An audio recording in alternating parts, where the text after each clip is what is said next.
কুরবানির ঈদটা খালি বাড়ালে এনে মনে করো পুরো খাপতাপ লাগে যাবে। কেন কুরুক্ষেত্রে কি আছে?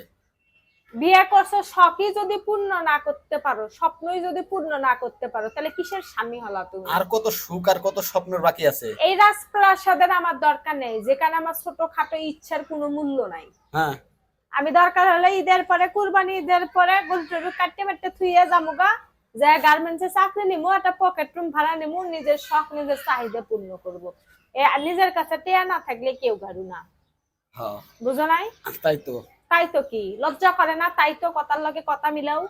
কি আমি সোনার গহনাও চাই নাই, রুলি বালাও চাই নাই, সীতাহারও চাই নাই, কোনো কিছু চাই নাই। আমি কি চাইছি, সাধারণ ঘর গোছাতে দুই একটা জরুরিপূর্ণ জিনিস লাগে, সেই জিনিসগুলাও কিনা দাও না। তোমার অভাব। শোনো একটা কথা কই, মাইয়া মানুষ সব থাকতেও, সবকিছু থাকতেও তাদের চাহিদার শেষ নাই। চাহিদার শেষ নাই, কিন্তু ঘরের মধ্যে সংসারের মধ্যে চলতে গেলে কিছু কিছু জিনিস আছে যেগুলো রেগুলার ইউজ করা, এই জিনিসগুলো লাগে। আর ছোটখাটো যদি কোনো জিনিস কিনতে চাই, ওগুলো পরে কিনলেও চলে, কিন্তু জরুরি পণ্য জিনিস কেনা উচিত।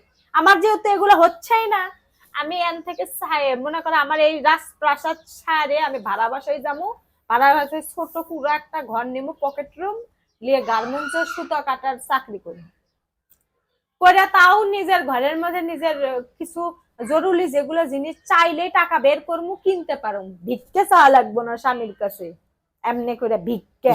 স্বামীর কাছে যেসব মেয়েরা স্বামীর সংসার কইরা স্বামীর কাছে হাত পেতে ভিক্ষা চায়, ভিক্ষা, সেসব সংসার থাকাছে না থাকা মেলা গেল।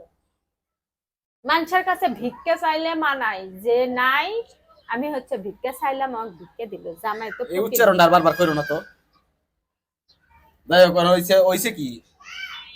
কিছু হয় নাই, বাজার আনছি, বাজার ঢালবো, তাই দুঃখের কথা কইলাম। সমস্যা কি? দুঃখের শেষ নাই। এত কিছু থাকতেও, এত চাহিদা পূরণ করার পরেও যদি মেয়ে মানুষ কয় যে চাহিদা পূরণ হয় না, চাহিদা পূরণ হয় না, অবশ্যই হয় না। তাহলে তো পুরুষ মানুষের করা লাগবে কি জানো? অবৈধ ইনকাম করা লাগবে। অবৈধ ইনকাম তোমাকে কেরা করতে গেছে? আল্লাহ সামর্থ্য দিছে, আল্লাহ দুটো হাত দিছে, জ্ঞান দিছে, বুদ্ধি দিছে, সবকিছু আছে, কিন্তু আমার বেলা যে তো ঝামেলা।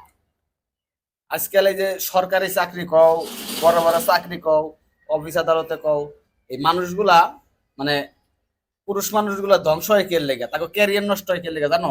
এই বউয়ের চাহিদা মিটাইবার যায়। আমি তোমার বউ, অবার তোমার চাহিদা কাছ মিটাইবার থেকে যায়। তো আমি সীতাহার রুলি বালা গহনা গাটি চাই নাই রে ভাই।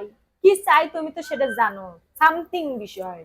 তা তো দিতাছি। তোমার কাছে যদি অলংকার গহনা গাটি চাইতাম, তাইলে তুমি মনে করতে আমার মাথার উপর চাপ। একটা মানুষের একলা ইনকাম কত টাকা খরচ বাসার ভিতরে, মাস গেলে কতটি টাকা খরচ, তারপর যতটুকু পারি প্রতি মাসে সম্ভবত অতটুকু করে আস্তে আস্তে পূরণ করে দিই।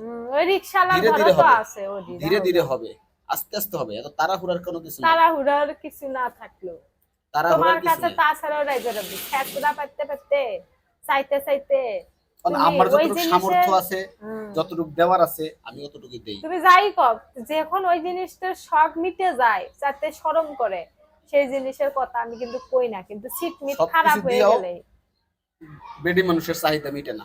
আচ্ছা যাই, শেষ।